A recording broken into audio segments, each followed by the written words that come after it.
Hello students, how are you? I hope you are all fine with your family members and enjoying. I hope you have learned some chemical formulae which I sent you earlier. Based on that only we will be able to write some reactions and balance them. So this is a small topic from the lesson chemical reactions and equations.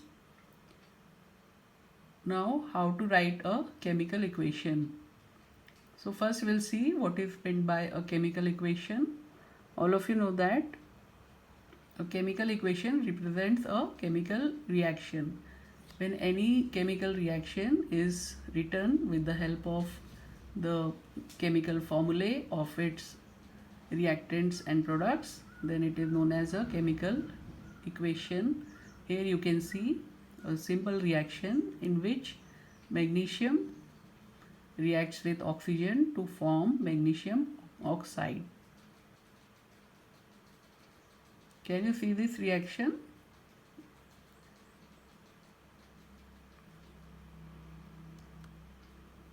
Yes. Now the elements which are present in this reaction are listed in this column, and here the number of atoms in the reactant side, which is also known as LHS, number of atoms in the products, which is known as the RHS. So here magnesium, one atom in the reactant side and one atom in the product side. Okay, and oxygen, one atom, two atoms in the reactant side and one atom in the product side. So can you say, is it a balanced reaction? No, it is not balanced, as the number of atoms of the elements is not same on the reactant and the product side. Okay, so this type of reaction is known as a skeletal equation. It is known as a skeletal equation.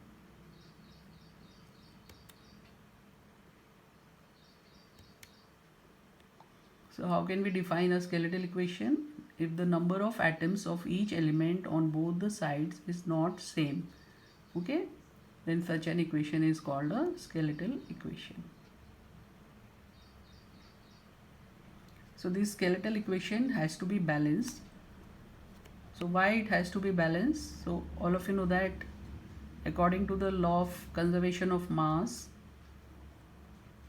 you have studied this in 9th standard. So mass can neither be created nor destroyed in a chemical reaction. So according to this, you know that the mass of the elements present in the product side of the equation should be same as the mass of elements present in the reactant side. Therefore, to make this equal, we should balance a chemical equation. Now this is a simple form of an equation which is known as a word equation. So why it is called a word equation? Here we have written the reaction with the help of the names, complete names of the substances involved in this reaction, which is zinc plus sulfuric acid gives zinc sulfate and hydrogen. Now the same reaction is written in this way. Here you can see zinc, this is sulfuric acid, formula for sulfuric acid, ZnSO4 is zinc sulfate and hydrogen gas. Okay, now here we'll see the number of atoms of each element on both the sides of the equation. So here first element is Zn, atoms, number of atoms in the reactants is 1, number of atoms in the product is also 1. The next hydrogen, hydrogen here is 2 in the reactant side and 2 in the product side. Then sulfur, it is 1 in the reactant side and 1 in the product side. Okay, then oxygen 4 the reactant side and 4 in the product side. So hence we can see that the reaction is already balanced. So such type of a reaction is known as a balanced chemical equation, in which the number of atoms of each element on both the side is equal, right?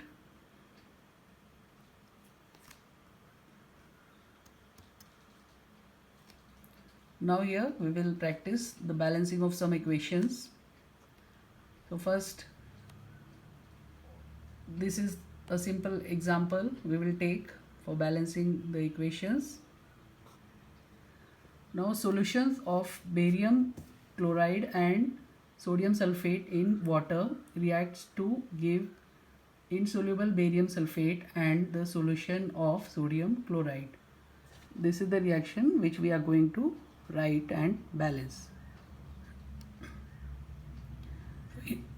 So first step in writing the reaction is barium chloride plus sodium sulfate. This you can see from the question. First you will write the full name of all the reactants and products. Okay, so this is the word equation. Then second step is writing the skeletal equation. So you might have learned some chemical formulae. So for barium chloride we will write here BaCl2, then sodium sulfate is Na2SO4, barium sulfate is BaSO4, NaCl, sodium chloride, all of you know this. Okay, so in this way this is the skeletal equation. Now this skeletal equation might be the balanced equation also. So therefore first again we will check the balancing. Okay, the next step is step 3, enclosing the chemical formulae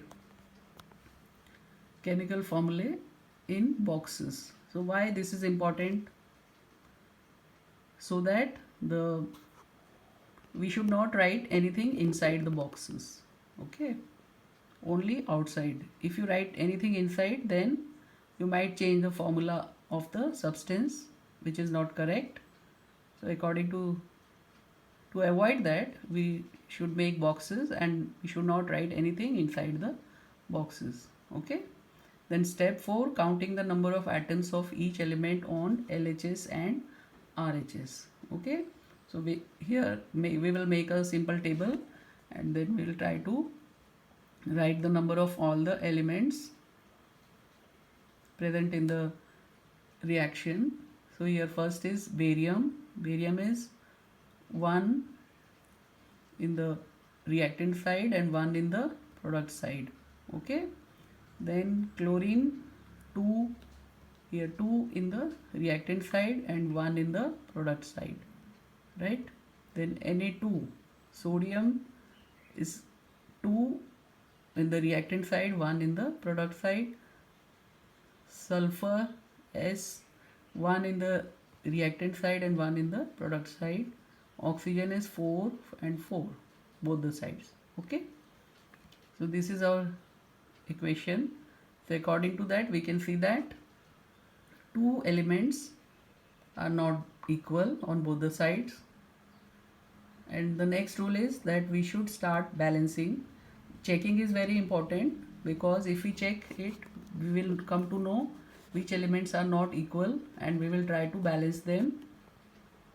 And sometimes the equation may be already balanced, so we should not balance that equation because it is already balanced. So that we will come to know only after enlisting all the elements and the number of atoms on both the sides, right? Then we'll move further. Start balancing metals first. So here 2 elements are not balanced, chlorine and sodium. So among them, which is the metal? Yes, sodium. So we'll start balancing. Na is 2 here and 1 here. So what we will do? We will multiply sodium on the product side by 2. Okay. And then again we will check the equation. So after every step, because if you try to balance one atom, then the other might have get disturbed. So you should try to check it after every step. Again we will check it and we find this. So here, can you see everything is balanced? Yes, very good. Then next, if the equation is balanced, then we will write the state of the reactants and the products. So in the question, if you see, it is given that the solution is prepared in water, right? So if it is prepared in water, we write it aqueous, and short form for aqueous is AQ. It is written on the right side in small sized letters. Okay, in bracket you write AQ. And barium sulfate is insoluble, so we will write it in as S because it is in the solid form, and again NaCl is in aqueous form. Okay, so now this equation is known as a completely balanced equation for the given reaction. I hope you have understood. So you'll easily learn it if you practice it. Okay, now in this way you try to balance all the equations given in the chapter, and if you have any difficulty, then you can contact me. Okay, bye.